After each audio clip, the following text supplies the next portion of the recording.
करेगी, अपने आप को संभाल लेगी, अपने संतति को भी संभाल लेगी।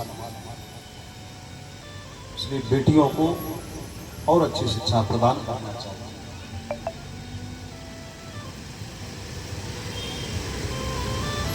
जब बच्चों को पॉकेट मनी देते हैं उस समय बेटियां क्या करती हैं, उस पैसे को इकट्ठा करती हैं और पुनः अपने माता को दे देती हैं। लोग बाल्यावस्था से ही संचय करना सीख जाती हैं।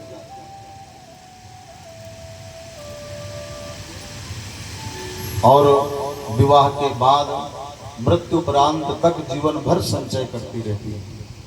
धन का हो संचय, या धर्म का हो, या वस्तु का हो, या संपत्ति का, हर प्रकार का संचय कन्या माता बनने के बाद करती रहती है। इसलिए उनका सदैव आदर करना चाहिए।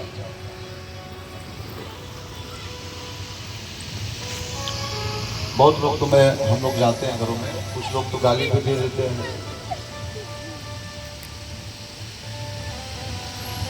ऐसा नहीं होना चाहिए।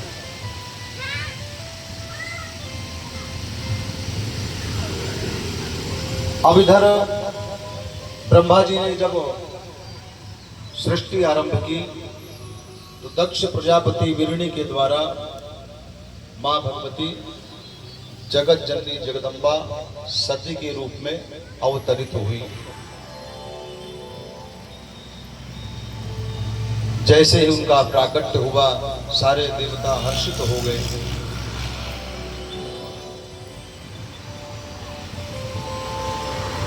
चारों तरफ आनंद सा छा गया।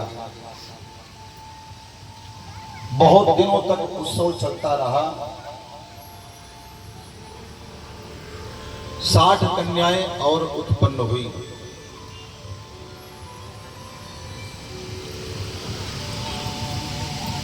दस कन्याएं धर्म को दक्ष प्रजापति ने प्रदान कर दिया। 13 कन्याएं कश्यप जी को,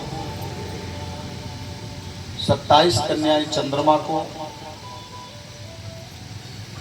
ऐसे सभी कन्याओं का विवाह दक्ष प्रजापति ने संपन्न किया।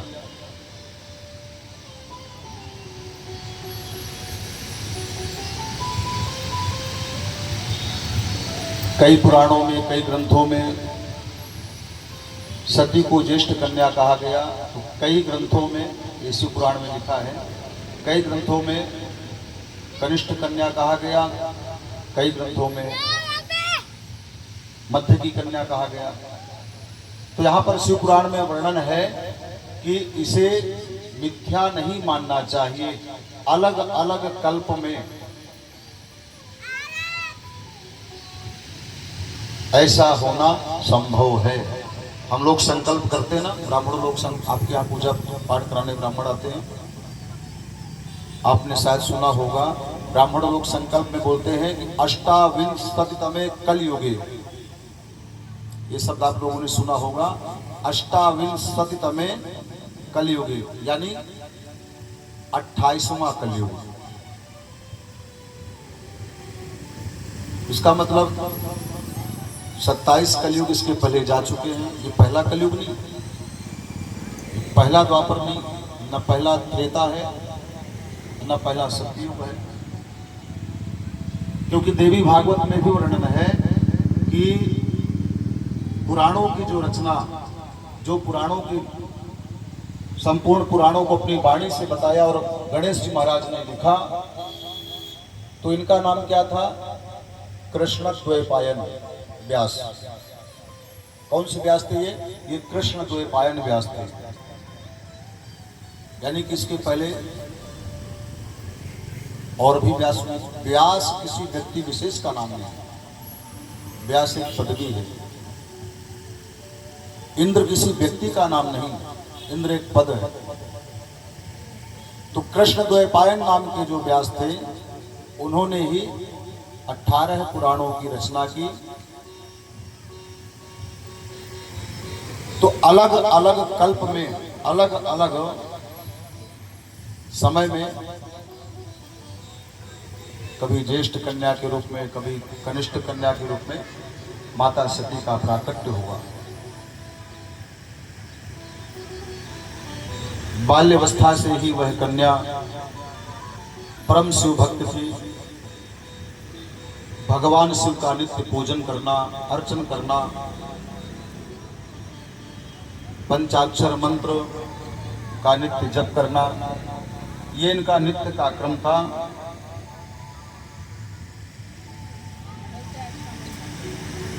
शिवालय जाकर के वहां पर साफ सफाई करना मंदिर की। अच्छा, साफ सफाई से अब एक बात कहने, देखिए प्रदीप मिश्रा जी आप सब लोग तो परिचित हैं, लोगों की अपनी अपनी उनके प्रति व्याख्या है, अपनी अपनी सोच है, लेकिन मैं तो धन्य मानता हूं कि जिन्होंने लोगों को शिव मंदिर से जोड़ दिया, धन्य है ऐसे महापुरुष।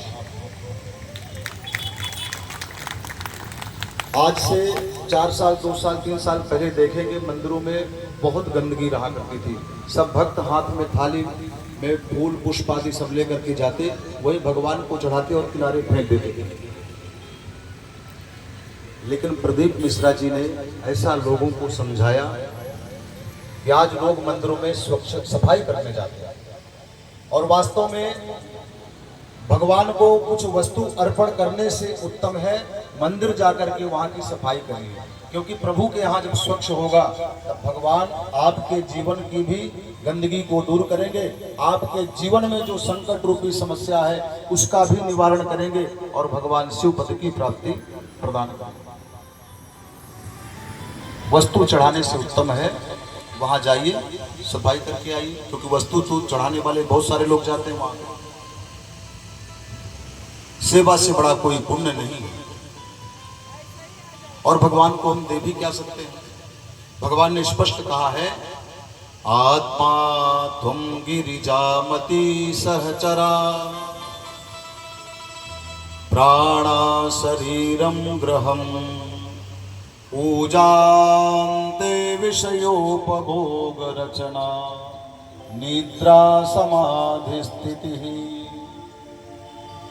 संचारः प्रदयो प्रदक्षिण विधि, स्तोत्राणि सर्वा गिरो, यद्यत् कर्म करोमि तत्तदखिलं शम्भो तवाराधनम्।